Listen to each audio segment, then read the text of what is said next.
नमो सिद्धाणं नमो आयर्याणं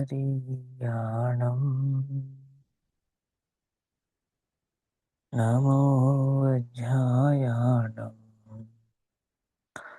नमो लोये सहसाहुनं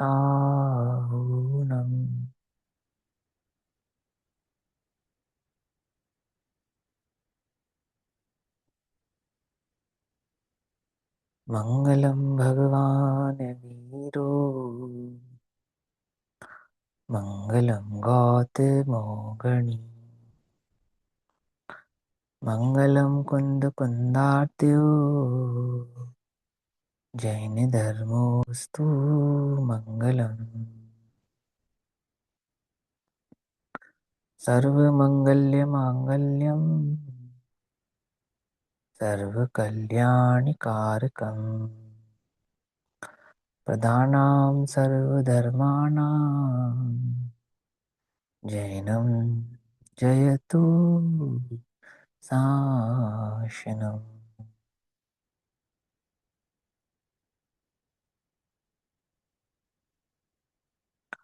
सर्वव्यापीकचेद्रूप स्वरूपाय परात्मने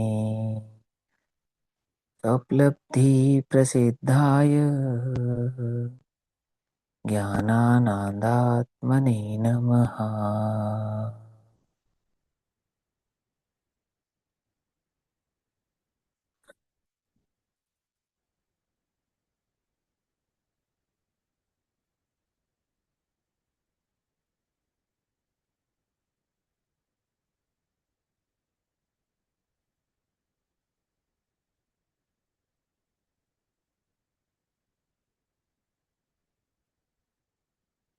हमारा दोपहरकालीन स्वाध्याय का विषय चल रहा है श्री प्रवचन सारजी प्रमागम। श्री प्रवचन सारजी प्रमागम का स्वाध्याय हम सभी आचार्य अमृत चंद्र देव द्वारा रचित तत्व प्रदीपिका तथा आचार्य जयसेन देव द्वारा रचित तात्पर्य वृत्ति टीका के आधार से कर रहे हैं। भाव चल रहा है प्रवचन सारजी के दूसरे महाअधिकार जिसका नाम है ज्ञेय तत्व प्रज्ञापन अधिकार। इस दूसरे महाअधिकार का तीसरा लघु अधिकार, ठीक है ना, 3 भागों में विभाजित है ज्ञेय तत्व प्रज्ञापन, जिसमें पहला है सामान्य ज्ञेय प्रज्ञापन, दूसरा है विशेष ज्ञेय प्रज्ञापन, ज्ञेय यानी द्रव्य है ना, सामान्य द्रव्य प्रज्ञापन, विशेष ज्ञेय प्रज्ञापन, और तीसरा है ज्ञान ज्ञेय विभाग अधिकार। ज्ञान ज्ञेय विभाग अधिकार की आज से हम चर्चा शुरू करेंगे। यह गाथा 145 से लेकर 200 नंबर की गाथाओं तक विस्तृत है। इसमें भेद ज्ञान करने की कला बतलाई जाएगी। और भेद ज्ञान क्या है? कि भेद ज्ञान वह है कि जिसके बिना अनादि काल से अनंत काल तक कोई जीव सिद्धत्व को प्राप्त होता नहीं है। इस सम्यक दर्शन रूपी विभूति को प्राप्त करने का, रत्नत्रय रूपी विभूति को प्राप्त करने का यदि कोई मार्ग है तो वह एकमात्र यह भेद ज्ञान ही है। और इस भेद ज्ञान का क्या स्वरूप है और किस प्रकार से यह भेद ज्ञान अपने जीवन में, अपने उपयोग में स्थापित हो, यह भाव समझाने के लिए यहाँ ज्ञान के अधिकार की चर्चा आचार्य देव हम सबके समक्ष करते हैं। यहाँ 145 नंबर की गाथा में भेद ज्ञान करने की सबसे पहली गाथा आचार्य देव कहते हैं, आपने चैतन्य यानी आत्मा का स्वरूप भली प्रकार से समझा और अन्य द्रव्य के स्वरूप को भी भली प्रकार से समझा। ठीक, आत्मा प्रमेय भी है और प्रमाता भी है, अर्थात जानने वाला भी है और जानने में आने वाला भी है। अन्य द्रव्य मात्र जानने में आते हैं, जानते नहीं हैं। और इस ज्ञान ज्ञेय विभाग अधिकार में हमें यह ज्ञात कराया जाएगा कि कौन से ज्ञेय से ज्ञान का विभाग करना है। क्यों? क्योंकि जब आत्मा स्वयं को जानेगा तब स्वयं को जानना भी आत्मा ज्ञेय भाव रूप स्थापित हो जाएगा, है ना। जानने वाला तो हो जाएगा ज्ञान और जानने में आने वाले सभी वस्तु हो जाएंगी ज्ञेय। तो अन्य द्रव्य तो ज्ञेय है ही और ये चैतन्य भी ज्ञेय हो जाएगा।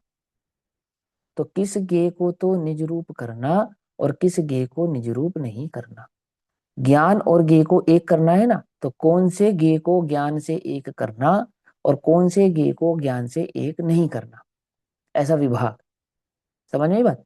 ऐसे इस विभाग के मार्ग को आचार्य देव यहाँ हमारे सामने प्रस्तुत करेंगे। और एक बात याद है ना, उंगली पकड़ के चलना सिखा रहे मोक्ष मार्ग में, है ना।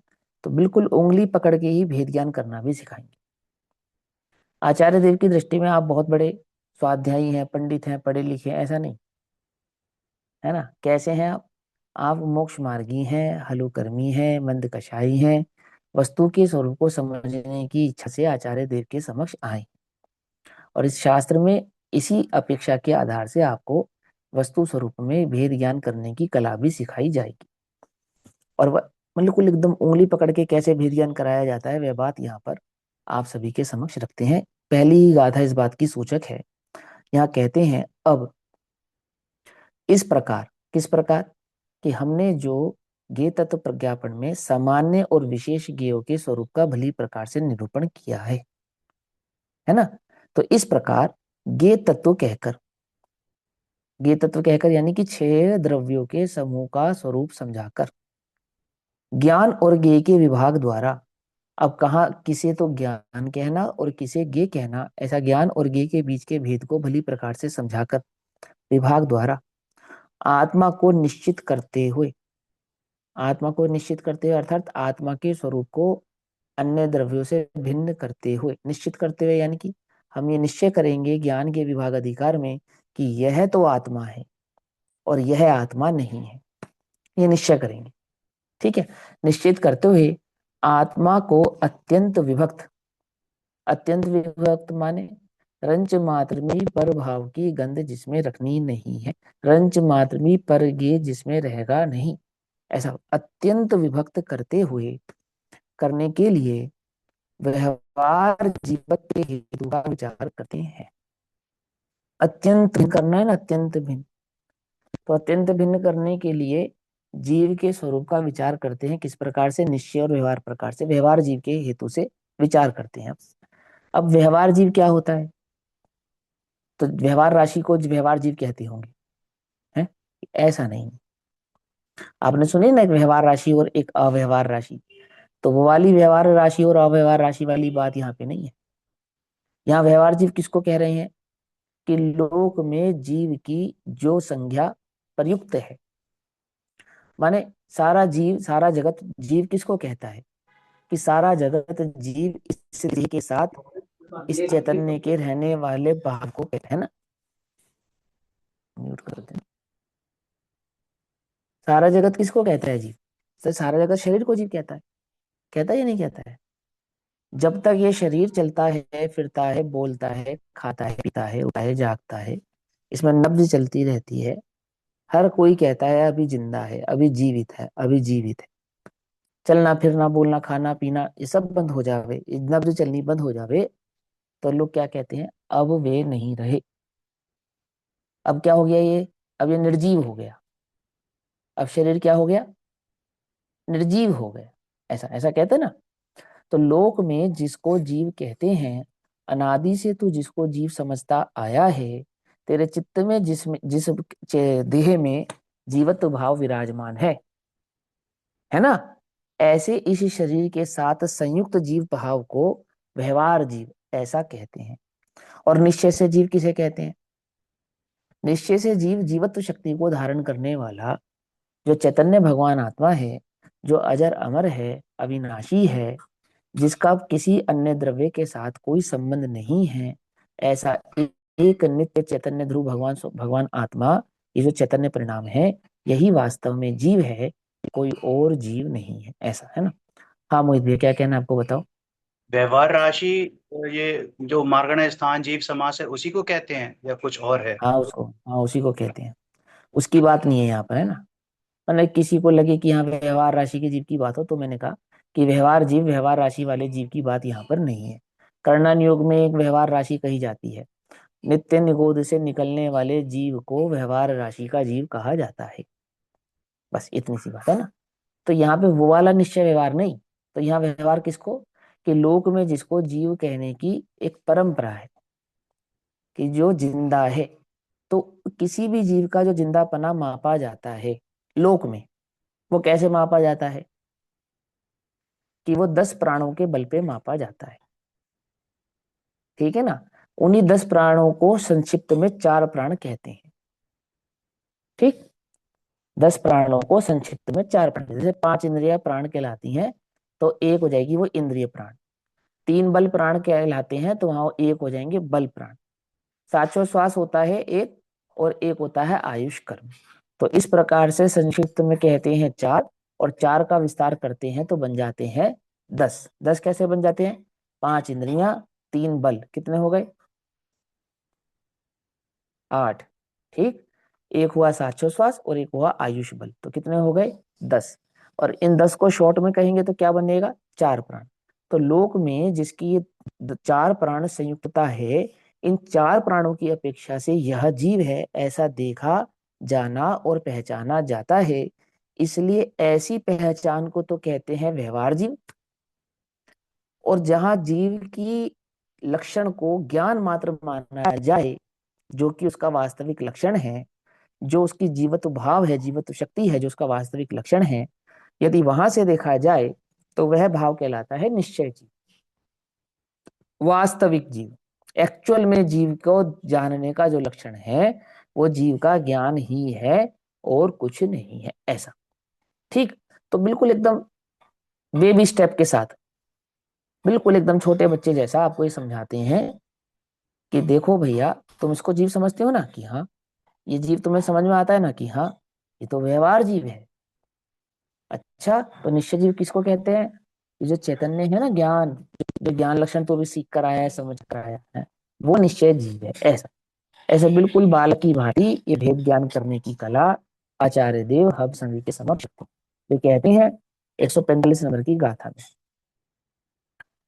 सपदे से ही समगौ लौगो अट्ठे हिम निठिडो निच्चो जो तम जानदि जीवो पाणच्च पाणच्च दुक्का भी संबद्धो जो सप्रदेश पदार्थों द्वारा हो समाप्त यह लोक समस्त उसे जानने वाला जीव कहा है 4 प्राण संयोग। बिल्कुल सिंपल सी बात है।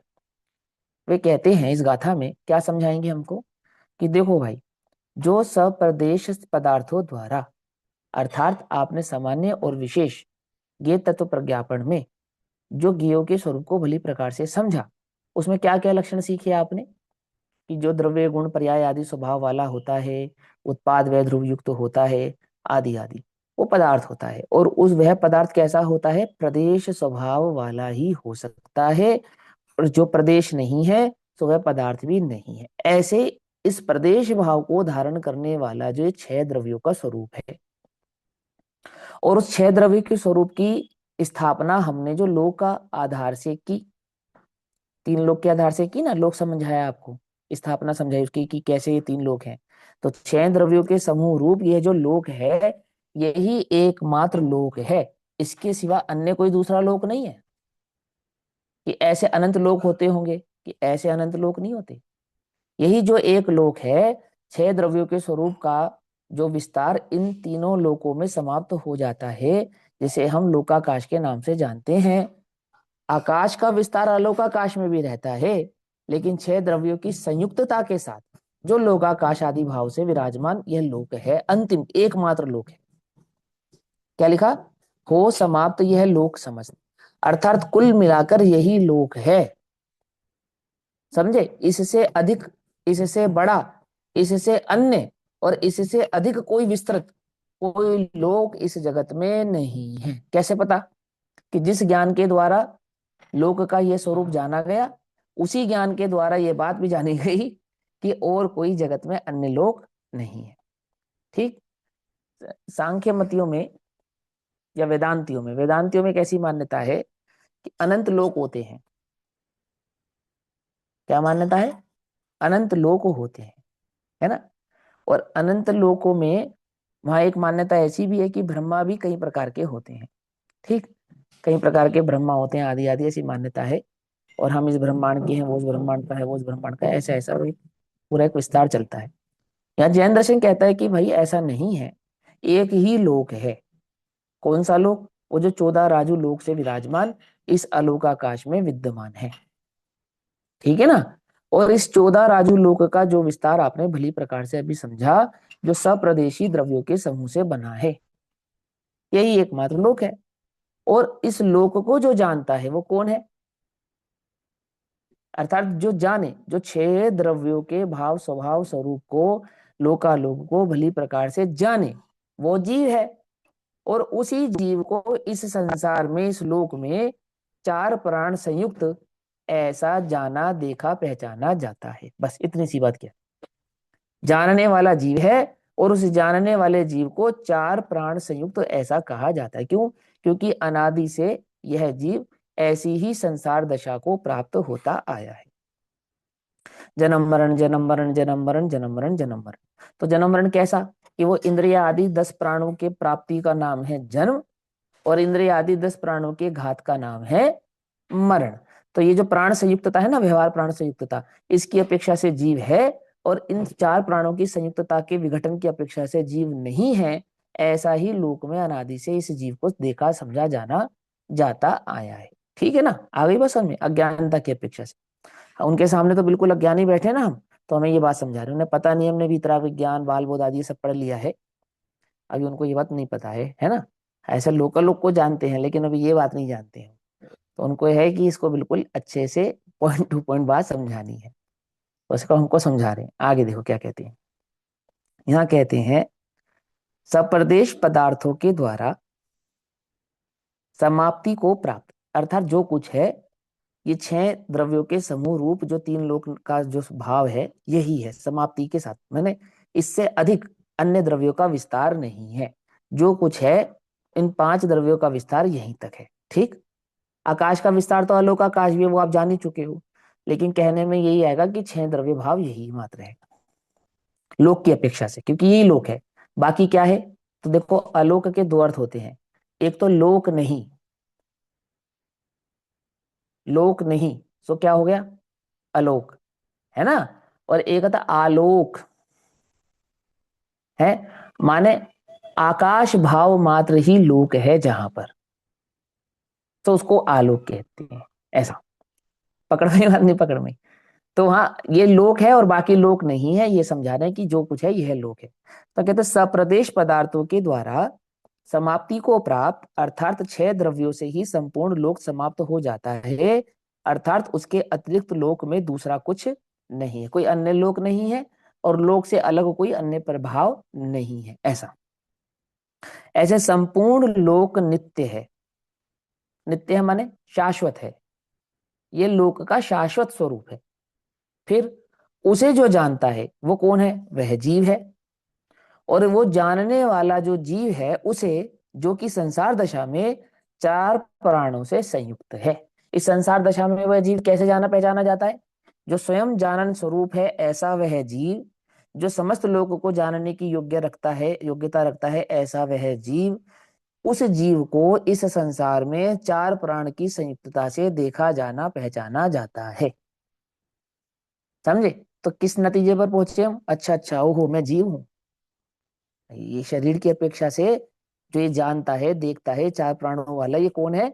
यह जीव है। पहला निर्णय ये कराया कि हम जिसकी बात करेंगे वो किसकी बात करेंगे? तो हम टेबल की बात नहीं करेंगे, हम अन्य जीवों की बात नहीं करेंगे, पत्थर पौधों की बात नहीं करेंगे।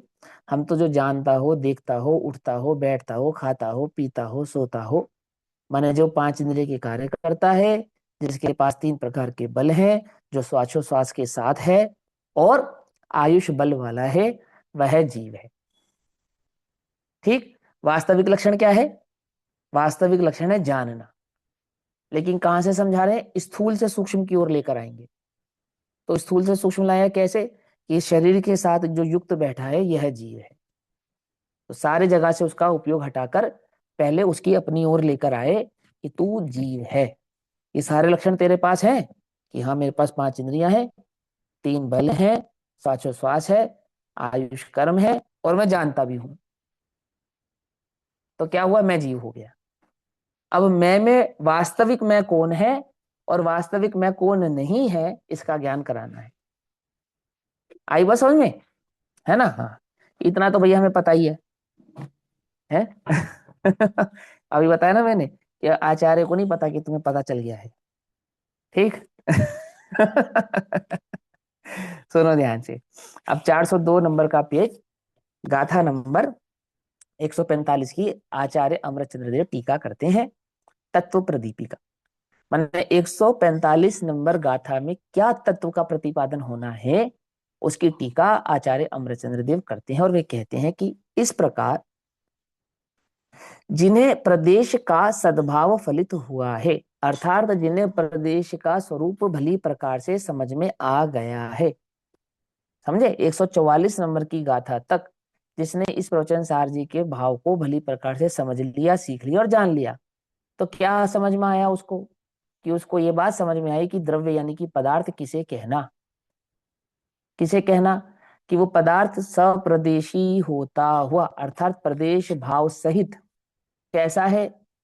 द्रव्य गुण पर्यायात्मक, उत्पाद व ध्रुव्यात्मक, नित्य शाश्वत एक वस्तु है, और जाति की अपेक्षा छह, और संख्या की अपेक्षा से कोई अनंत, कोई अनंतानंत, कोई एक एक आदि भाव से विराजमान है। समझ में ही बात नहीं? समझ में है ना? और कैसे लक्षण वाली है?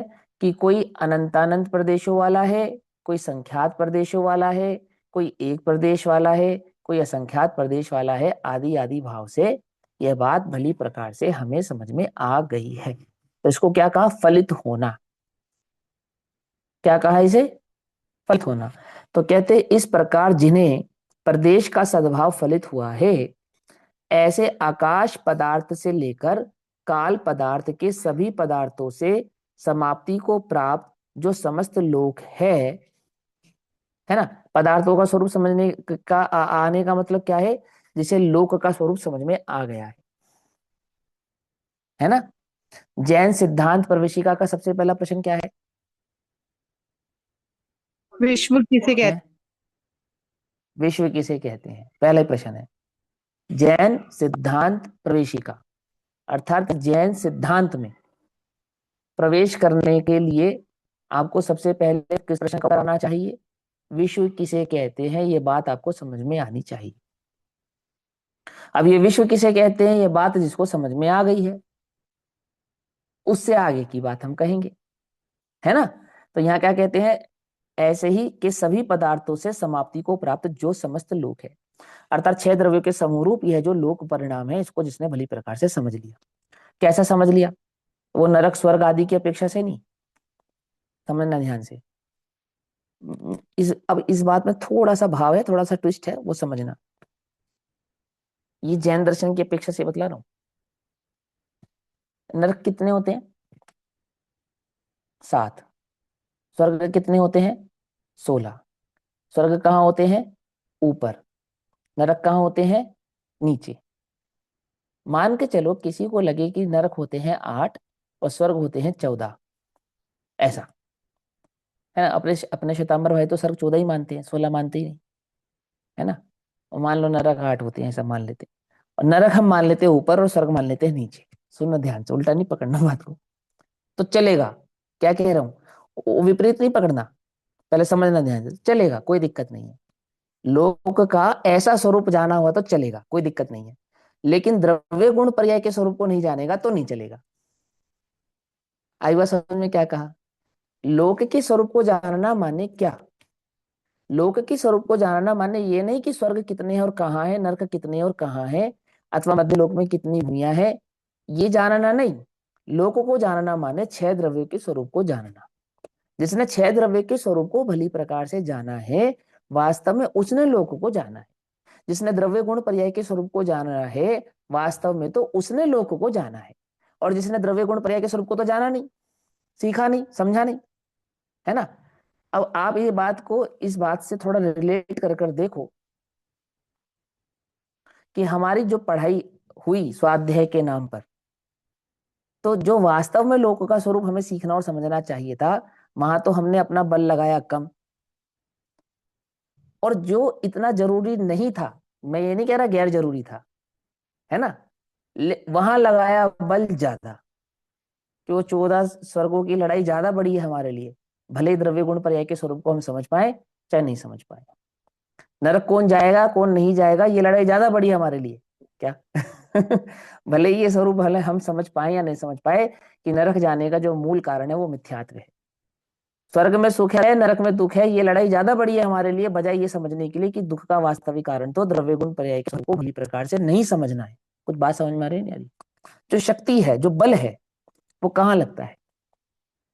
आती है बस समझ में। देखो अब किसी की निंदा नहीं, सिर्फ स्वरूप समझाने की अपेक्षा से कह रहा हूं। हाँ, जब तक गुरुदेव प्रयोजनभूत नहीं थे। तत्वों को जानना जरूरी है। अप्रयोजनभूत तत्वों को हाँ नहीं जाने तो चलेगा, ये बात ना।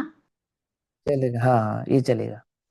जब गुरुदेव नहीं थे ना, ये स्वाध्याय की परंपरा नहीं थी, तो एक होता थोकड़े। थोकड़े सुने? अभी आप लोगों ने अपने दिगंबर भाइयों ने नहीं सुना होगा, श्वेतांबर भाइयों ने सुना होगा, है ना? थोकड़े। तो थोकड़े का ज्ञान अगर है तो आप बहुत ज्ञानी है। और द्रव्य गुण पर्याय की चर्चा करें तो बिल्कुल नीरस लगती है, उसको समझ में ही नहीं आती क्या चर्चा कर रही है। ये कोई ज्ञान है? इसको ज्ञान ही नहीं मानते। मैंने द्रव्य गुण पर्याय के स्वरूप को ज्ञान ही नहीं माना जाता। और स्वर्ग कहाँ है नरक कहाँ है, कितने नरक है कितने स्वर्ग है, कितने देवी देवता हैं, कितने प्रकार के देवी देवता हैं, कितने प्रकार के नारकीय, क्या उनकी आयु है, कब तक वे रहेंगे कब तक नहीं रहेंगे, ये जो ज्ञान है इसको बहुत बड़ा ज्ञान माना जाता है। आ रही बात समझ में नहीं आ रही है? अब ऐसा कह के मैं उस ज्ञान की महिमा नहीं घटा रहा हूं। इतना जानते हो तो शाबाश। इतना जानना भी कोई कम जानना नहीं है, ठीक है ना? परंतु मोक्ष मार्ग में कार्यकारी नहीं है ना? यहाँ आचार्य देव जो स्थापना कर रहे हैं ना, वो इस बात की स्थापना कर रहे हैं। मैं इस टीका को फिर से पढ़ता हूँ और आप सबका चाहता हूँ कि ध्यान यहाँ पर थोड़ा केंद्रित करके समझो कि उन्होंने किस बात को कहा कि आपने लोक के स्वरूप को जाना है। क्योंकि आपने लोक का स्वरूप क्या समझाया हमें ये तो बताया नहीं कि कितने नरक है और कितने स्वर्ग हैं, कितने प्रकार के देवी देवता हैं, कितनी कितनी आयुष के कौन से नारकी होते हैं, मध्य लोक में कितने प्रकार के मनुष्य होते हैं, कितनी भूमियां होती हैं, ये सब सिखाया आपने। और आप कहते हो कि तुमने लोक का स्वरूप जान लिया। क्या कहा? कुछ बात समझ में आई? आचार्य जयसेन ने, आचार्य अमरचंद्र देव ने और आचार्य कुंद कुंद देव ने गे प्रज्ञापन में जो लोक का स्वरूप समझाया, क्या उसमें हमें ये सब बातें बताई? नहीं बताई ना?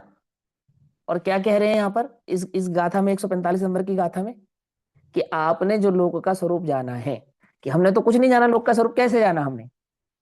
इसे लोग कहते हैं कि हाँ वास्तव में जो छह द्रव्यों के स्वरूप को भली प्रकार से जानता है समझता है, वो लोक के स्वरूप को जानता और समझता है। तुम्हें ये चिंतन नहीं करना कि स्वर्ग कहाँ है, स्वर्ग का स्वरूप कैसा है, ये सब चिंतन करने की आवश्यकता नहीं है। अहो द्रव्य का भाव स्वरूप कैसा है, मैं कौन सा द्रव्य हूं, भेद ज्ञान तुम्हें वहां करना है। सम्यक दर्शन की प्राप्ति तुम्हें वहां से होगी। जो जानती अरहंतम दब्बत गुणत पज्जयते ही। ये जो द्रव्य गुण पर्याय के स्वरूप को समझाने की कसम खाई ना, ये वो उस 80वीं नंबर की गाथा से खाकर कसम चले हैं कि हम तुम्हें द्रव्य गुण पर्याय का स्वरूप समझाएंगे, अरहंतों का स्वरूप नहीं। अरहंतों का तो स्वरूप ही कहाँ समझाया आपने, दो चार गाथा में निपटा दिया। और पूरा अधिकार लिखा द्रव्य गुण पर्याय के स्वरूप को समझाने के लिए। कुछ कहा या नहीं समझ में आया, है ना? अरिहंतों की बात तो बस आपने इतनी सी कह दी कि वो उनकी उदाई की क्रिया है, क्षय की क्रिया है, आदि आदि, और वो चलते हैं, और वो उनके कौन सा योग होता है कौन सा योग नहीं होता है, और ये करुणा आदि उनके लक्षण नहीं है, और वीतरागता आदि उनके लक्षण है, बस खत्म।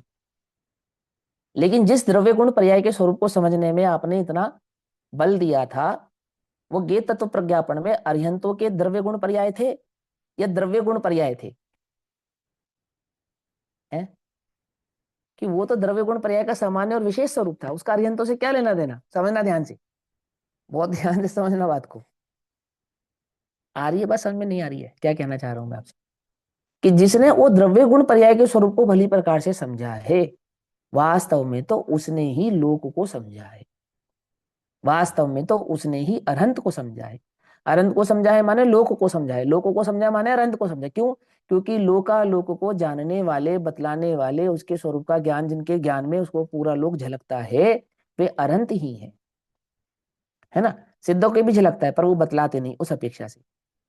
जो समस्त लोक को जानता है ऐसा वह आत्मा भी लोक है, ऐसी भी एक गाथा है ना, जिनमें सारा लोक जिस आत्मा में झलके वो आत्मा भी लोक है। मैंने आत्मा का एक नाम लोक दिया। वो अरहंत की अपेक्षा से क्यों कहा उन्होंने? क्योंकि द्रव्य गुण पर्याय के स्वरूप को, विस्तृत स्वरूप को जानने वाले और कहने वाले कौन है? कि इस लोक में वे अरहंत ही हैं। ऐसा आती बात समझ में नहीं आती, है ना? और इसलिए पहला श्रद्धान किसका है? पहला श्रद्धान देवशास्त्र गुरु का है। फिर दूसरा श्रद्धांत किसका है? तब दूसरा श्रद्धांत तत्व का है। समझ में ही बात नहीं समझ में? तत्व का मोक्ष मार्गस्य नेतारम भेतारम कर्म भूभृताम ज्ञाताराम विश्व तत्वानाम वंदे तद्गुण लब्धे। ये भी तो वही बात है जो जाना दिया अरहंतम तब्बत गुण पज्जेति, यही तो बात है। ये भी, ये कोई अलग है? इस मंगलाचरण में कोई बात अलग और इस मंगलाचरण में कोई बात अलग है? ऐसा नहीं है। 80 नंबर की गाथा जो कह रही है और वो मोक्ष मार्ग से नेतारम तत्वार सूत्र का जो मंगलाचरण कह रहा है, ये दो अलग अलग बातें नहीं है। समझे नहीं समझे? लेकिन ये बात उसके समझ में आएगी जिसे द्रव्य गुण पर्याय का स्वरूप भली प्रकार से समझ में आएगा। माने द्रव्य गुण पर्याय के स्वरूप को समझना, दैट मीन्स लोक को समझना। ठीक, देखो क्या कहा उन्होंने। इस प्रकार जिन्हें प्रदेश का सद्भाव फलित हुआ है, अर्थात प्रादेशिक भाव वाला ही तत्व या द्रव्य होता है, पदार्थ होता है, ये बात जिसे भली प्रकार से समझ में आ गई है। और उसने द्रव्य के स्वरूप को कैसा समझा है कि 6 द्रव्य और कौन सा द्रव्य कितने प्रदेश आदि भाव वाला है, ऐसा। ऐसे आकाश पदार्थ से लेकर काल पदार्थ तक, है ना। पदार्थ माने द्रव्य गुण द्रव्य गुण पर्याय का समूहात्मक जो भाव एक द्रव्य है। अब तुम चाहे द्रव्य कहो और चाहे पदार्थ कहो, ये दो अलग अलग बातें नहीं है। ठीक, पदार्थ तक के सभी पदार्थों से समाप्ति को प्राप्त जो समस्त लोक है, ये पूरा लोक है। समझे? 6 द्रव्यों का स्वरूप समझा? बोले हाँ, ये पूरा लोक है, समस्त लोक है।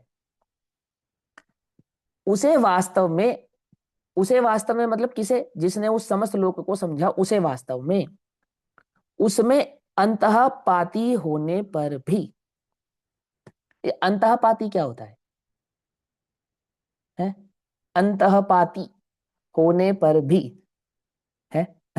से अपने स्वरूप में लीन।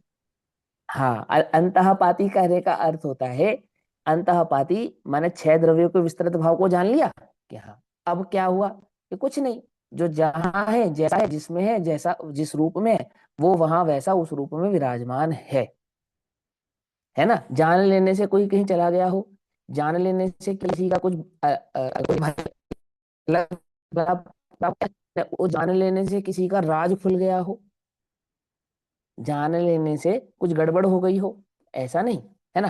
कैसा है? वह वहां विराजमान है, वैसा का वैसा ही। तो क्या कहते हैं? उसे वास्तव में उसमें अंतःपाती होने पर भी, अर्थात उनको जानने वाला होने पर भी, स्वपर स्वपर को जानने की अचिंत्य शक्ति रूप संपत्ति के द्वारा, अचिंत्य शक्ति स्वयमेव देवः चिन्मात्र चिंतामणि रत्न एव, है ना। तो क्या कहते हैं? स्वपर को जानने की, स्वपर को जानने की, मैं इस बात पे थोड़ा सा जोर दे रहा हूं। क्यों दे रहा हूं? अचिंत्य शक्ति किसका नाम है? जो स्व को जाने है। अचिंत्य शक्ति उसका नाम है जो स्वपर को जाने। समझो ध्यान से। ठीक, निश्चय से जाने या व्यवहार से जाने? बोलो, निश्चय से जाने या व्यवहार से जाने? पर को निश्चय से जाने या व्यवहार से जाने? अब तुम टीका मत पढ़ो, इधर देख के उत्तर दो। यहाँ निश्चय ना वे। स्वपर को है, अब यहाँ स्वपर को जानने को निश्चय से कहेंगे, मालूम। और आचार्य अमरचंद्र देव कहेंगे, मालूम आचार्य अमरचंद्र देव कौन? जैसे पंडित ओडोमल जी कहते हैं कि आपको वर्तमान में यदि अध्यात्म जानना हो तो वह कहाँ मिलेगा? आचार्य अमरचंद्र देव की आत्म ख्याति में मिलेगा, है ना। आगम जानना हो तो कहाँ मिलेगा? वो गोमटसार आदि ग्रंथों में मिलेगा। ठीक, और अध्यात्म जानना हो तो कहाँ मिलेगा? है, वो आत्म ख्याति में मिलेगा। कहाँ लिखा है मालूम? कहाँ लिखा है? मोक्ष मार्ग प्रकाशक जी की रहस्यपूर्ण चिट्ठी में अंतिम जो लाइनें लिखी हैं वो यही लिखी हैं कि यदि आगम जानना हो तो कहाँ मिलेगा, है। और यदि यह जानना हो, क्या नाम है, अध्यात्म जानना हो, तो आचार्य अमृतचंद्र देव की आत्म ख्याति में आपको प्राप्त होगा। ठीक, तो देखो क्या कहते हैं। स्वपर को जानने की। भैया ये दोबारा एक्सप्लेन, हेलो, सॉरी, ये दोबारा एक्सप्लेन कर दो आप, इससे पहले वाला। जो समस्त लोक है उसे वास्तव में, उसमें अंतःपाती होने पर भी, इसको कैसे लिंक करेंगे? मतलब अंत अंतः, माने जो ज्ञान में जो सारा लोक है वो कहाँ जाना जाता है? सारा लोक कहाँ जाना जाता है? कहाँ व्याप्त हो गया जाकर? ज्ञान ज्ञान में में हो जाना। गया ना। ज्ञान में हो गया ना, सारा का सारा लोक ज्ञान में हो गया ना जाकर। तो लोक कहाँ है? ज्ञान में है या अपनी जगह पे है? ज्ञान लोग में तो है, अपनी वो जगह, अपनी नहीं जगह अपनी जगह ज्ञान। पे लोग, लोग तो हाँ, वो अपनी कहीं जगह ज्ञान में पे तो प्रवेश नहीं कर गया। हाँ, तो उन्होंने उसे कहा उसे वास्तव में उसमें अंतःपाती होने पर भी, यानी ज्ञान में जाना जाने होने पर भी, और स्वपर को जानने की अचिंत शक्ति रूप संपत्ति के द्वारा जीव ही जानता है, दूसरा कोई नहीं। जो वस्तु स्वरूप है, जो लोक है, वो कहाँ है? कि सभी अपनी अपनी जगह पे है। जानने की शक्ति किसकी है? कि जीव की है। और जानने की शक्ति ऐसी जीव की हो, एकमात्र यदि इसको कोई जानेगा तो कौन जानेगा? यदि जानेगा तो जीव ही मात्र जानेगा, और कोई नहीं जानेगा। एक बात तो ये हो गई। लेकिन जीव जानेगा तो जीव के ज्ञान में जाके व्याप्त हो जाएगा क्या वो? हम्म यदि जीव जानेगा तो जीव में जाके व्याप्त हो जाएगा क्या? अरे बोलो ना यार, जवाब तो दिया करो। नहीं नहीं नहीं नहीं नहीं। नहीं। नहीं होगा, नहीं होगा। तो वो जो जहां है वहीं रहेगा, अपने में ही रहने पर भी। लेकिन फिर भी ज्ञान के द्वारा जाना जाएगा, कोई कहीं नहीं जाएगा। जिसको कहा था ज्ञानगत और सर्वगत, ज्ञानगत और सर्वगत याद है ना गाथा? वो ज्ञानगत और सर्वगत का ही विश्लेषण यहाँ पर है। To to go go to. और टू नो। ठीक है ना? तो वो सारा लोक कहाँ है? कि सारा लोक ज्ञानगत है। और ज्ञान कहाँ है? कि वो सर्वगत है। अब किस नतीजे पर पहुंचे? कि हम इस नतीजे पर पहुंचे कि ना तो ज्ञान ज्ञेयों में जाता है, ना ज्ञेय ज्ञान में आते हैं, तो भी ज्ञेय ज्ञान में ही जाने जाते हैं। समझ में आई बात? नहीं समझ में आई? यहाँ क्या चल रहा है? ज्ञान ज्ञेय विभाग अधिकार चल रहा है। आत्मा का ज्ञेयों के साथ क्या संबंध है? हम्म क्या संबंध है? ज्ञाता ज्ञान, ज्ञान ये के क्या? संबंध। ज्ञान ज्ञान के ज्ञेय संबंध। संबंध। और हम कह रहे हैं कि हम तो ज्ञान के संबंध भी स्वीकार नहीं करेंगे। तो बताऊं आचार्य देव ने क्या कहा? जो ज्ञान के संबंध स्वीकार नहीं करता, वो ज्ञान को ही स्वीकार नहीं करता। समझे? और जो ज्ञान को स्वीकार नहीं करता, वो आत्मा को स्वीकार नहीं करता। और जो आत्मा को स्वीकार नहीं करता, वो मिथ्यावादी है, वो जहन्मती नहीं है। समझे कि नहीं? हमने तो सीखा है कि ज्ञान के संबंध भी नहीं है। कि हाँ, अध्यात्म के जोर में ऐसा कहते हैं, दृष्टि के विषय में ऐसा कहते हैं, उसका निषेध नहीं है। उस कहने का निषेध नहीं है, लेकिन उसके मानने का निषेध है। कैसी बात करते हो? कि हाँ, बात ऐसी ही है। कहने का निषेध नहीं है, मानने का निषेध है। देखो क्या कहते हैं। तो समस्त लोक है? कि हाँ, समस्त लोक है। उसे वास्तव में उसमें अंतःपाती होने पर भी, अर्थात समस्त लोक अपनी जगह पे अपने अपने आधार से विराजमान होने पर भी। छह द्रव्य कहाँ है? कि अपने आधार से है। कहाँ विराजमान है? कि अपने में विराजमान है। छह द्रव्यों की द्रव्य गुण पर्याय स्वरूप कैसा है? कि स्व षटकारक से होता हुआ अपने स्वद्रव्य क्षेत्र काल भाव में ही परिणमित होता है। इसको कहते हैं अंतपाती। ऐसा होने पर भी वो सारा का सारा लोक कहाँ है? यदि कहीं जाना जाएगा तो सिर्फ और सिर्फ ज्ञान में ही जाना जाएगा, और कोई ताकत इस विश्व की उसे जानने की शक्ति रखती नहीं है। ऐसा ऐसा ऐसा उस ज्ञान का बल बतला रहे हैं, जानने का बल जोर देकर। क्या जोर दे रहे हैं मालूम है? ज्ञान ज्ञेय को जानता है, इस पे जोर दे रहे हैं। ज्ञान ज्ञेय को जानता ही नहीं है, इस पे जोर नहीं दे रहे हैं। वो देखो, उल्टा नहीं पकड़ना, ध्यान से समझना। मैं आपको लगे कि भैया किसी के विरोध में कोई बात कह रहे हैं, ऐसे नहीं जाना। वस्तु स्वरूप में कौन सी बात कहाँ किस अपेक्षा से कही है, उसको समझना। ठीक? इस बात पे जोर नहीं दे रहे कि ज्ञान ज्ञेय को नहीं जानता है। किस बात पे जोर दे रहे हैं? यदि उन ज्ञेयों को इस विश्व में कोई जानेगा तो ज्ञान ही जानेगा, और कोई जान सकता नहीं है। और तुम ज्ञान से वह भी छीन लो कि ज्ञान जानेगा ही नहीं, तो इस विश्व की स्थापना कौन करेगा? बोलो। ये पूरा विश्व कहाँ स्थापित है? ये पूरा विश्व अपनी जगह पर स्थापित होता हुआ भी ज्ञान में ही स्थापित है, ऐसा कह रहे हैं आचार्य जी। ठीक, देखो फिर पढ़ता हूं। उसे वास्तव में, किसे वास्तव में? वो जो सप्रदेशी तीनों लोकों का समूह रूप जो विश्व है, 6 द्रव्यों के समूह रूप जो विश्व है, और विश्व जो एक अकेला मात्र है, उसके जैसा अन्य जगत में कोई नहीं है, जो अपने उन 6 द्रव्यों के समूह से 3 लोक में विभाजित होता हुआ समाप्त हो जाता है। ऐसा वह जो विश्व है, उसे वास्तव में उसमें अंतःपाती होने पर भी, अर्थात प्रत्येक द्रव्य अपने द्रव्य गुण पर्याय भाव युक्त होता हुआ अपने स्वद्रव्य क्षेत्र काल भाव से परिणमित होता हुआ भी यदि कहीं जाना जाएगा तो एकमात्र ज्ञान में ही जाना जाएगा, अन्यथा और कहीं नहीं। ऐसा ऐसा कह, तो क्या लिखा? स्वपर को जानने की अचिंत शक्ति रूप, अचिंत्य अचिंत्य शक्ति, और अचिंत्य शक्ति का धारी कौन है? मैं स्वयं देव हूं। ऐसा आचार्य देव ने कहा है? ये अचिंत्य शक्ति की बात आचार्य देव ने सिर्फ यहां कही है, ऐसा नहीं। समय सार में कलश के रूप में भी आचार्य अमृतचंद्र देव ने ही कही है। यहाँ टीका के रूप में कही है, वहां कलश के रूप में कही है। याद है? अचिंत शक्ति स्वयमेव देवा चैतन्य चिंता मणिरत्न येष, है ना? तो क्या कहते हैं? स्वपर को जानने की अचिंत शक्ति रूप संपत्ति के द्वारा, वो संपत्ति है, वो मेरी अचिंत शक्ति, अर्थात जानना यह मेरी संपत्ति है। इस संपत्ति के द्वारा जीव ही जानता है, दूसरा कोई नहीं। जीव ही जानता है, दूसरा कोई नहीं।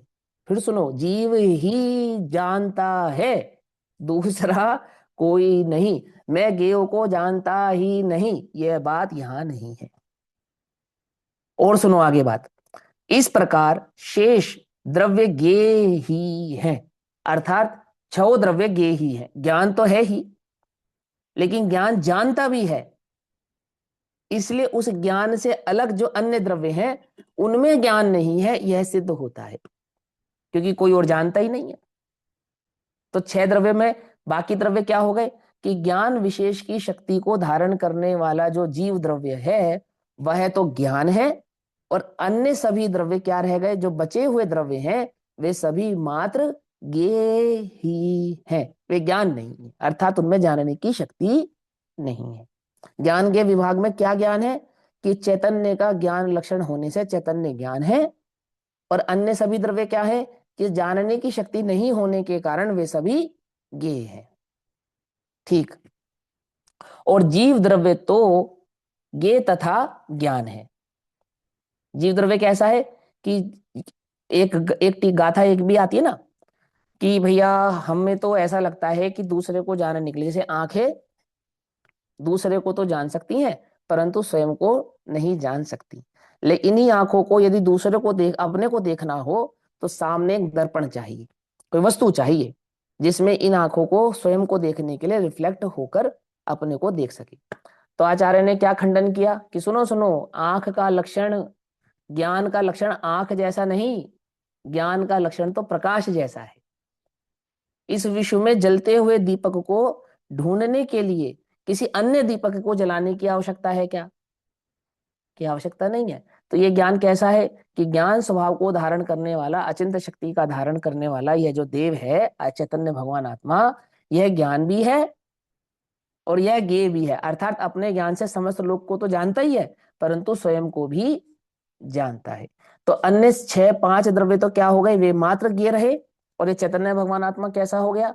कि ये ज्ञान भी हो गया और ज्ञेय भी हो गया।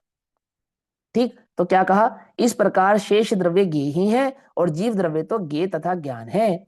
इस प्रकार ज्ञान और ज्ञेय का विभाग है। पहली गाथा में की टीका में, आधी टीका में तो ज्ञान ज्ञेय का विभाग इस प्रकार से किया कि समस्त लोगों को जाने वो ज्ञान, और जिसमें जानने की शक्ति ना हो वह सारा का सारा ज्ञेय। और वो ज्ञान कैसा है?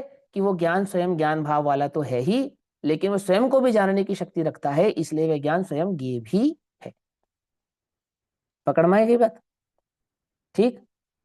अब जब कहते हैं ज्ञान ज्ञेय ज्ञाता विकल्प तज, तो ज्ञान और ज्ञेय में जो विकल्प तजना है वो कौन सा विकल्प तजना है? कि मैं आत्मा हूं और जानने वाला हूं, इसको छोड़ दो, और मैं ज्ञान हूं, बस इसको धारण कर लो। ज्ञान ही आत्मा है, आत्मा ही ज्ञान है। जब ये बात समझ में आ जाए, यहां उपयोग टिक जाए, तो इसका अर्थ क्या हो गया? ज्ञान ज्ञेय ज्ञाता का विकल्प टूट गया। ज्ञान ज्ञेय ज्ञाता के विकल्प में जो ज्ञेय है वो पर ज्ञेय नहीं है। ज्ञान ज्ञेय ज्ञाता के विकल्प में जो ज्ञेय है वो स्वज्ञेय ही है। पकड़ में ही मत, है ना। तो वहां कौन ज्ञेय है कि वह चैतन्य भगवान आत्मा ज्ञान भी है और यह चैतन्य भगवान आत्मा ज्ञेय भी है। अब इस जीव को सहज रूप से, सहज रूप से माने माने इस जानने के लिए उसको कोई बहुत अधिक प्रयास करना पड़े ऐसा नहीं। जानना उसका स्वाभाविक गुण है। हाँ, कम जानना, थोड़ा अधिक जानना, पूरे विश्व को जानना, इसमें तो अंतर है। लेकिन जानने में उसको कोई प्रयास करना पड़ता हो उसमें कोई अंतर नहीं। जानना उसका स्वाभाविक लक्षण है, स्वाभाविक गुण है। माने अग्नि है, वो थोड़ी है तो उसमें कम हीट होगी, उष्णता कम होगी, लेकिन उष्णता तो उसका लक्षण ही है। उष्णता के लिए उसको कोई विशेष प्रयास करने की आवश्यकता नहीं है। कम उष्णता और अधिक उष्णता का तो भेद हो सकता है, परंतु प्रकाश और उष्णता का भेद नहीं हो सकता। ऐसे ही ज्ञान और आत्मा का भेद नहीं हो सकता। हाँ, कम जानना ज्यादा जानना ये है, लेकिन जानना तो उसका स्वाभाविक लक्षण है, उसका तो कोई अंत होने वाला नहीं है। तो यहां कहते हैं अब इस जीव को सहज रूप से अर्थात स्वभाव से ही प्रगट, प्रगट माने प्राप्त, प्रगट माने प्राप्त, ठीक। अनंत ज्ञान शक्ति जिसका हेतु है, हेतु है माने कारण है। अनंत ज्ञान प्रकट होने होगा जिस कारण से, वो कारण क्या है? केवल ज्ञान प्रकट होगा? बोले हाँ प्रकट होगा। कहां से प्रकट होगा, किससे प्रकट होगा, कैसे प्रकट होगा, किस कारण से प्रकट होगा? तो वो जो कारण है वो इस चैतन्य के पास सहज ही है, ऑटोमेटिकली इसको उपलब्ध है, बाय डिफॉल्ट इसको प्राप्त है। जैसे इराक ईरान के पास तेल बाय डिफॉल्ट है ना। समझे नहीं समझे, है ना। ऐसे ही इस चेतन, ऐसा नहीं वो तो फिर भी खत्म हो जाएगा उनका स्तोत्र, लेकिन यहाँ की बात समझो कि यहाँ इस आत्मा को, इस भगवान आत्मा को जानन, वो केवल ज्ञान प्रकट होगा? बोले हाँ। उस केवल ज्ञान को प्रकट होने का जो कारण है वो क्या है? वो कारण इस चैतन्य भगवान आत्मा को सहज ही प्राप्त है। कारण क्या है? कारण सुनो। प्रगट अनंत ज्ञान, अनंत ज्ञान शक्ति जिसका हेतु है और तीनों लोकों में अवस्थायित्व अर्थात टिकना जिसका लक्षण है, ऐसा वस्तु का स्वरूप भूत होने से सर्वदा अविनाशी निश्चय जीवत्व होने पर भी, अब ये संसार अवस्था वाली बात मैं बाद में कहूंगा, पहले यहां तक समझो क्या कहा। अनंत ज्ञान प्रकट होने का जो कारण है वो जीव का अपना निजी स्वभाव है, अपना जीव ध्रुव चैतन्य भगवान आत्मा है, अपना लक्षण है। माने मैं हूं तो अनंत ज्ञान होगा, और मैं नहीं हूं तो वो अनंत ज्ञान नहीं होगा। और मैं माने क्या कि ज्ञान जिसका लक्षण है वह मैं। और ये अनंत ज्ञान हेतु प्रकट करने का जो जो मैं भाव है, ये कौन है? कि सहज ही मैं ही हूं, कि किसी ने मुझे वो आशीर्वाद से शक्ति दे दी है, ऐसा तो नहीं है।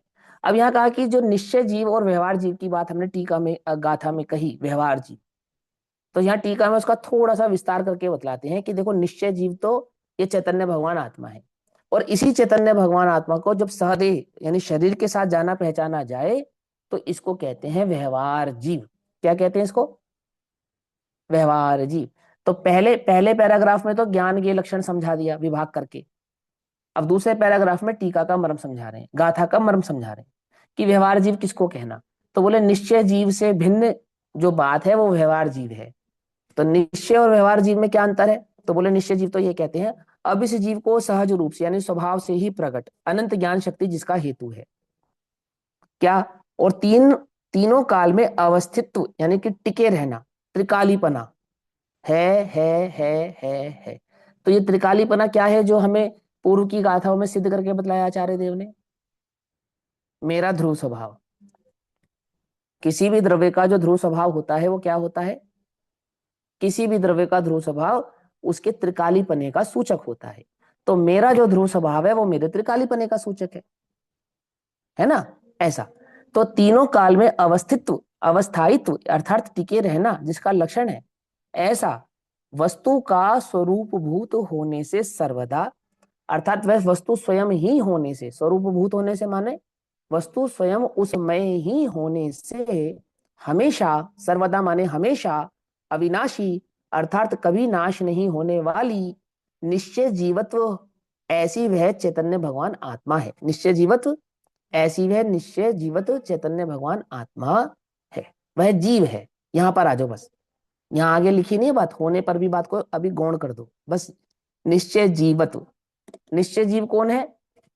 जो ध्रुव है, नित्य है, त्रिकाली है, ज्ञान जिसका लक्षण है। वो ज्ञान कैसा है? कि जिसमें केवल ज्ञान आदि भाव को प्रकट करने की हेतु यानी कि शक्ति विद्यमान है। वो कौन है? वो वास्तव में निश्चय जीव है। ऐसा वह निश्चय जीव है, ऐसा होने पर भी उस निश्चय जीव को शरीर के साथ हम जानते पहचानते हैं, इसलिए उस निश्चय जीव को क्या कहते हैं? यहां व्यवहार जीव कहते हैं। पकड़ में बात, पकड़ में ना? तो यहां देखो क्या कहते हैं, ऐसा होने पर भी है तो कैसा? कि अपनी शक्तियों से संपूर्ण होता हुआ, अपने ज्ञान आदि गुणों से संपूर्ण होता हुआ, अपने ध्रुव स्वभाव को धारण करता हुआ, अपने त्रिकालीपने को धारण करता हुआ, यह तो जीव है। लेकिन ऐसा होने पर भी संसार अवस्था में, संसार अवस्था में अर्थात, अब संसार अवस्था में दो अर्थ होते हैं, एक होता है मिथ्यात्व अवस्था में, और एक होता है अपूर्ण अवस्था में। पर्याय में अपूर्ण अवस्था जो प्रकट नहीं हुई ना, अवस्था माने पर्याय। तो अपूर्ण अवस्था यानी जब तक यह अपने सधेय भाव को त्याग कर विधेय भाव को बदल नहीं करता, निषिद्धत्व भाव को धारण नहीं करता, तब तक यह जीव इस संसार में कैसे जाना पहचाना जाता है? तो तब तक यह जीव इस संसार में चार प्राणों से जाना पहचाना जाता है। आई बात समझ में? मेरी पहचान कैसी होगी संसार में? कि मेरी पहचान इस संसार में शरीर से होगी। आप भगवान महावीर को पहचानते हो? अभी आपने महावीर जयंती बनाई थी, है ना? पहचानते हो ना? तो कैसे पहचानते हो? सदैव देह भाव से पहचानते हो, आत्म लक्षण से नहीं। क्योंकि आत्मा से देखने पर तो ये भगवान महावीर है ऐसा समझ में ही नहीं आएगा। आत्मा से देखने पर तो मम स्वरूप है, तुम समान। समझ नहीं, बात नहीं समझ में, है ना? तो भी ऐसा होने पर भी यह महावीर है, यह आदिनाथ है, यह मुनिराज है, यह एक इंद्रिय है, यह दो इंद्रिय है, मैं जीव हूं, यह जीव है। ऐसा जो इस संसार अवस्था में जाना पहचाना जाता है। कैसे जाना पहचाना जाता है? कि सशरीर भाव से ही जाना पहचाना जाता है। और उस सशरीर भाव को कहते हैं यहाँ पर चार प्राण। क्या कहते हैं यहाँ पर उसे? चार प्राण। ऐसे जानने पहचानने का नाम है व्यवहार। क्या काम, क्या कहा? ऐसे जानने पहचानने का नाम क्या है यहाँ पर? व्यवहार। ठीक। तो कहते हैं संसार अवस्था में अनादि प्रवाह रूप से प्रवर्तमान पुद्गल संश्लेष के द्वारा, संश्लेष माने एक होता है संश्लेष संबंध, होता है ना संश्लेष संबंध। तो संश्लेष संबंध किसको कहते हैं? कि दो द्रव्यों के दूध और पानी से मिल जाने का नाम है संश्लेष संबंध। ठीक है, ध्यान से याद रखना। वो संबंधों की लिस्ट में संश्लेष नाम का संबंध है। तो जब दो द्रव्य यानी कि पौद्गलिक द्रव्य और जीव द्रव्य ये जब आपस में दूध और पानी जैसे मिले हुए दिखाई दें, होते नहीं है एक, पर होते हुए दिखाई दें, तो इसको कहते हैं संश्लेष संबंध। तो आत्मा का और द्रव्य कर्मों का जो संबंध है वो कहलाता है संश्लेष संबंध। आत्मा का और नो कर्मों का जो संबंध है ये कहलाता है संश्लेष संबंध। माने मैं जीव हूं और आठ कर्मों से बंधा हूं और शरीर आदि मैं हूं, ऐसा जो ये संबंध है पौद्गलिक शरीर का और पौद्गलिक आठ कर्मों का, इस चैतन्य भगवान आत्मा के साथ जो संबंध है उस संबंध का नाम क्या है? संश्लेष संबंध। इस विश्व का और मेरे ज्ञान का क्या संबंध है? ज्ञान ज्ञेय संबंध। ठीक। और वास्तव में हमारा क्या संबंध है? कि कोई संबंध नहीं है, पर से कुछ भी संबंध नहीं। समझ में आई बात? सच्ची बात तो यह कोई संबंध नहीं है ना? तो भी संबंध नहीं होने पर भी जो संबंध जोड़ा जाता है, क्या संबंध है वो? कोई ऐसा संबंध। ठीक। तो देखो यहां कहते हैं संसार अवस्था में अनादि प्रवाह रूप से प्रवर्तमान पुद्गल संश्लेष के द्वारा स्वयं दूषित होने से उसके चार प्राणों से संयुक्तता है। सुनो ध्यान से, फिर पढ़ता हूं। कितनी सावधानी से टीका लिखी है आचार्य देव ने, यह बात आपको समझ में आनी चाहिए। देखो यहां लिखा संसार अवस्था में अनादि प्रवाह रूप से प्रवर्तमान है, मैंने अनादि से जो कर्मों का और आत्मा का संबंध चला आ रहा है। ये बात भी हमें सामान्य और विशेष अधिकारों में समझाई थी ना, जैसे तिल और तेल, जैसे मिट्टी और स्वर्ण, ये ये समझाया था ना।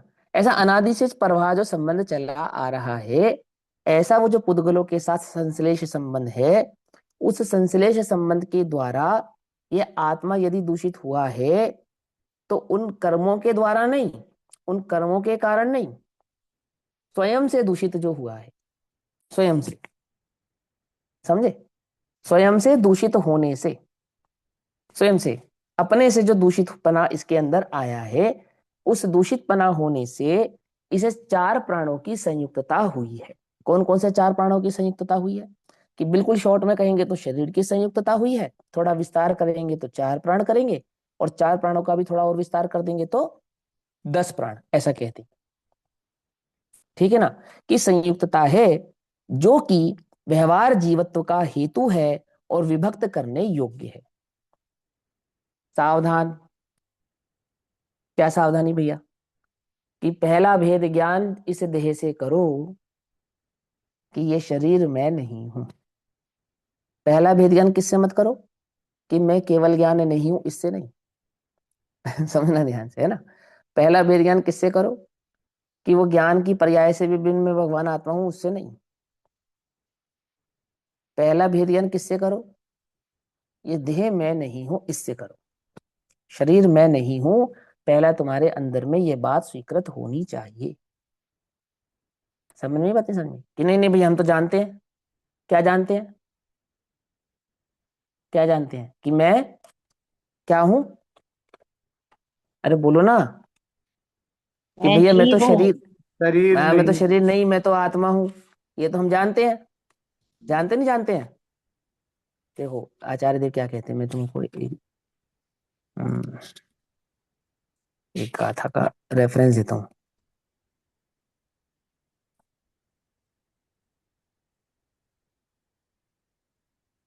मिल जाए तो अच्छा है, नहीं मिलेगी तो कोई बात नहीं, है ना। मुझे लगता है मिल ही जाएगी।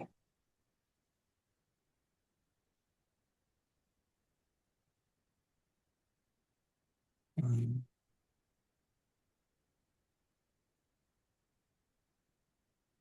हाँ, 237 नंबर की गाथा है, 237 नंबर की गाथा। 633 नंबर का पेज है, 633, 633 नंबर का पेज। देखो, मैं गाथा पढ़ता हूँ। 237 नंबर की गाथा, 633, 633, 633 नंबर का पेज है। देखो क्या लिखा है। मैं तो जानता हूँ भैया, क्या जानता हूँ? कि मैं शरीर नहीं, मैं तो आत्मा हूँ। कैसे जानते हो? कि मैंने पढ़ा है ना, अभी मुझे मालूम है। हो गए मुझे 5-10 साल, 15 साल तो हो गए, मुझे पता है। क्या पता है मुझे? कि मैं आत्मा हूं, मैं शरीर नहीं हूं। तो बोले ऐसा भेद ज्ञान नहीं। तो कैसा भेद ज्ञान? यदि पदार्थ श्रद्धान नहीं तो आगम से भी सिद्धि नहीं। क्या मतलब? कि जो तुम्हारा जानना है ना, ये आगम से जानना है। माने तुमको आचार्य देव ने कहा, तुम्हारे साधर्मियों ने कहा, तुमसे श्री गुरु ने कहा, तुमने किसी से सुना, तो तुम भी कहने लगे। क्या कहने लगे? कि मैं शरीर से भिन्न भगवान आत्मा हूं, ऐसा कहने लगे। लेकिन यदि पदार्थ श्रद्धान नहीं तो आगम से भी सिद्धि नहीं। श्रद्धायुत यदि रहे असंयत तो उसको निर्वाण नहीं। अब ये दूसरी लाइन चारित्र के संदर्भ में है, इसका अर्थ मैं बतलाऊंगा, किससे जोड़ के बतलाना। लेकिन पहले लाइन सुनो। कि यदि आगम से तुम ये बात जानते हो, क्या ये बात जानते हो? कि मैं आत्मा हूं, शरीर नहीं हूं, और श्रद्धा नहीं करते हो, तो क्या कहते हैं? कोई फायदा नहीं है। और सुनो, जाना तो आगम से ही जाएगा। क्या कहा? जाना तो आगम से ही जाएगा। देखो ये भी लिखा है, ये भी पढ़ाई देता हूँ तुमको। 235 नंबर की गाथा देखो क्या लिखी है। इसी में नीचे भी लिखा हुआ है ना भैया, 233 में टीका में हाँ, लिखा हुआ आगम। टीका में तो मैं तो आचार्य मूलाचार्य की गाथा से बतलाना चाह रहा हूँ, तो टीकाओं में तो लिखा ही है। 235 नंबर की जो गाथा है वो भी यही बात कहती है। वो क्या कहती है? वो कहती है विचित्र गुण पर्याय युत सब पदार्थ आगम से सिद्ध। है ना। आगम से ही उन्हें देखकर श्रमण जानते वस्तु प्रसिद्ध। ये ये 6 द्रव्यों को कहाँ से जानते हैं श्रमण? आगम से जानते हैं। आत्मा को कहाँ से जानते हैं? आगम से जानते हैं। लेकिन सुनो, आगम से तो जान लिया और श्रद्धा नहीं किया, तो जानना व्यर्थ है। व्यर्थ है। ऐसा जाना तो आगम से ही जाएगा, लेकिन आगम से जान लिया इसलिए कार्य हो जाएगा, ऐसा नहीं है। कैसा है? फिर तो उस पर श्रद्धा भी करनी पड़ेगी। ये तो पूरी गाथाओं की श्रृंखला है। और ये जो चारित्र अनुयोग है, जिसको चरणानुयोग चूलिका कहते हैं, परिशिष्ट, ये तो पूरी श्रृंखला ही बहुत गजब की है, सुनने और समझने योग्य है ना। लेकिन यहाँ इस बात का थोड़ा सा मैं आपको भाव समझाना चाहता था, इसके लिए कहा। 402 नंबर पेज पे फिर से आ जाओ, देखो क्या लिखा। संसार अवस्था में अनादि प्रवाह रूप से प्रवर्तमान उद्गल संश्लेषण के द्वारा स्वयं दूषित होने से उसके चार प्राणों से संयुक्तता है। इस जीव के चार प्राणों की संयुक्तता है, अनादि से है, जो कि व्यवहार जीवत्व का हेतु है। अर्थात इसी इसी भाव को व्यवहार जीवत्व ऐसा कहा जाता है। और ये जो व्यवहार जीवत्वपना है, ये विभक्त करने योग्य है, अलग करने योग्य है। क्या अलग करने योग्य है? अब इसकी घोषणा भी आचार्य देव ने कहा की थी, याद है? जब कहा था समस्त आत्म व्यवहार धारण कर और मनुष्य जाति के इस व्यवहार से अपने को भिन्न जान, ये कहा था ना? कहा था, नहीं कहा था? तो सारी घोषणाएं की कर चुके हैं और इन्हीं का विस्तार भी करेंगे और उन्हीं का यहाँ पर संकेत भी दे रहे हैं फिर दोबारा। तो कहते हैं कि भेद विज्ञान करना है ज्ञान के विभाग में। सबसे पहला विभाग किससे करना है? कि इस व्यवहार जीवत्व से अपने को विभाग करना है, कि ये 10 प्राणों वाला मैं हूं, ऐसी मान्यता का तुझे त्याग करना है। भले ही हम तुझे इन 10 प्राणों से जानते पहचानते हैं और आगम आदि में भी तुझे 10 प्राणों वाला कहा है ना, लेकिन तुझे इससे अपने को भिन्न यानी कि विभक्त करना है। भावार्थ, षट द्रव्यों का समुदाय लोक है, जीव उसे अपनी अचिंत्य ज्ञान शक्ति से जानता है। इसलिए जीव के अतिरिक्त शेष द्रव्य क्या है? कि वह ज्ञेय मात्र है। और जीव कैसा है? कि जीव ज्ञान भी है और ज्ञेय भी है। वस्तु का स्वरूप भूत होने से भी कभी नष्ट होता ऐसा निश्चय जीवत जीव के सदा ही है। क्या कहते हैं? वस्तु का स्वरूप भूत होने से जो कभी नष्ट नहीं होता। ठीक है, थोड़ा गड़बड़ हो गई इधर लिखने में। ठीक, तो होने से जो कभी नष्ट नहीं होता ऐसा निश्चय जीवत्व जीव के सदा ही है। उस निश्चय जीवत्व का कारण स्वाभाविक अनंत ज्ञान शक्ति है। ठीक, ऐसा निश्चय जीवत्व जीव के सदा होने पर भी, ठीक है ना, दूसरी लाइन में इसको ठीक कर लिया, उधर नहीं लिखा ना, इसलिए गड़बड़ हो गई।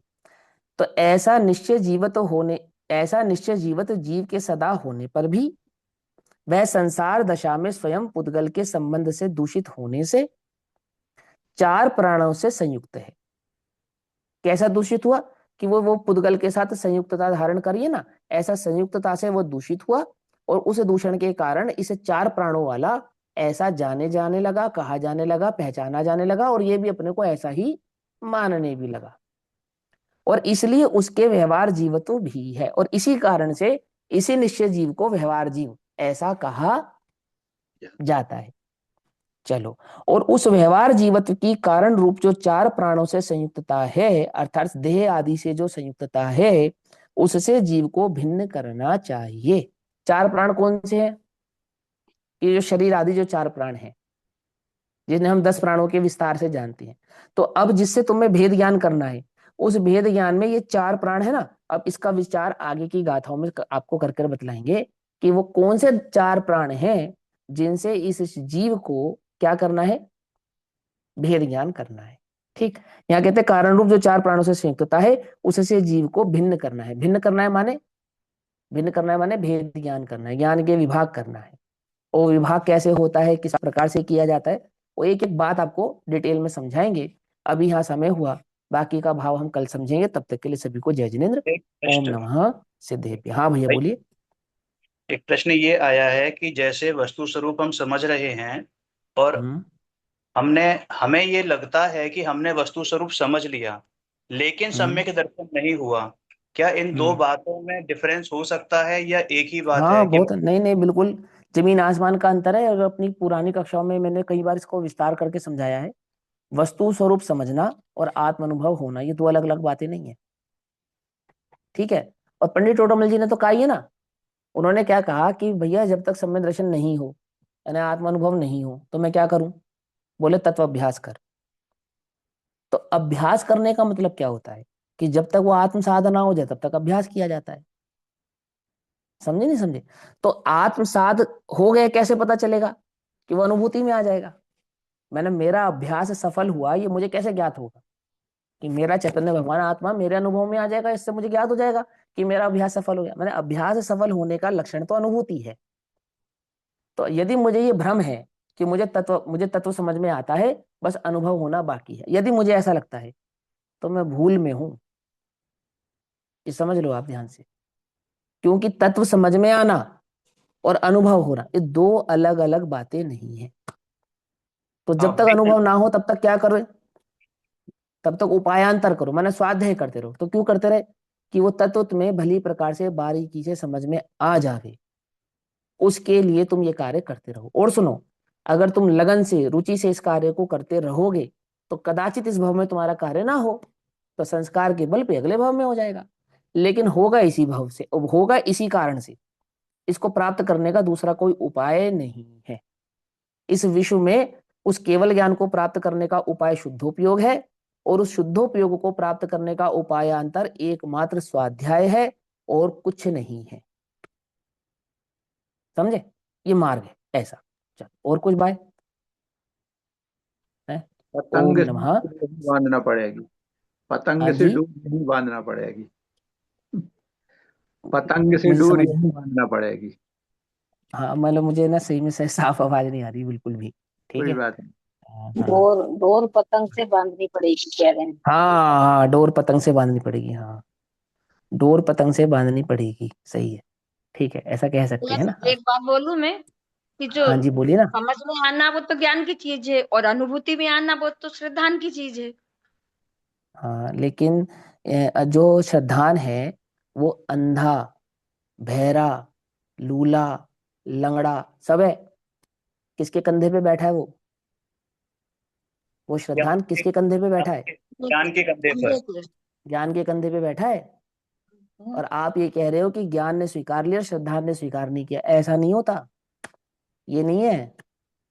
ज्ञान अगर स्वीकार करे तो श्रद्धा उसे स्वीकार किए बिना रहेगी नहीं। यदि वो श्रद्धा की स्वीकृति में नहीं आया है तो ये दोष श्रद्धा का नहीं है, वास्तव में ये दोष उस ज्ञान का ही है जिसने अभी उस वस्तु स्वरूप को स्वीकार नहीं किया है। ज्ञान ज्ञान स्वीकार करता है, ज्ञान ने स्वीकार कर लिया, ये श्रद्धा से पता चलता है कि हाँ अब ज्ञान ने स्वीकार किया। श्रद्धा ने थोड़ी स्वीकार किया है, वास्तव में तो ज्ञान ने स्वीकार किया है। श्रद्धा तो ये कहती है कि मैं ज्ञान के साथ हूं। मेरा वोट किसको है? ज्ञान ज्ञान को को। है। ज्ञान जो स्वीकार ले वही मेरा स्वीकार है। ज्ञान श्रद्धा से प्रीति नहीं करता। सुनना ध्यान से, श्रद्धा ज्ञान से प्रीति करती है। क्या कहा? कुछ बात समझ में ही नहीं? हाँ क्या कौन बिल्कुल किसका सही। पति है? कौन किसका पति है? श्रद्धा पत्नी है, ज्ञान पति है। ज्ञान पति। ज्ञान पति है, चैतन्य ज्ञान पति है। समझे? ऐसा। चलो, ओम नमः सिद्धेभ्यो।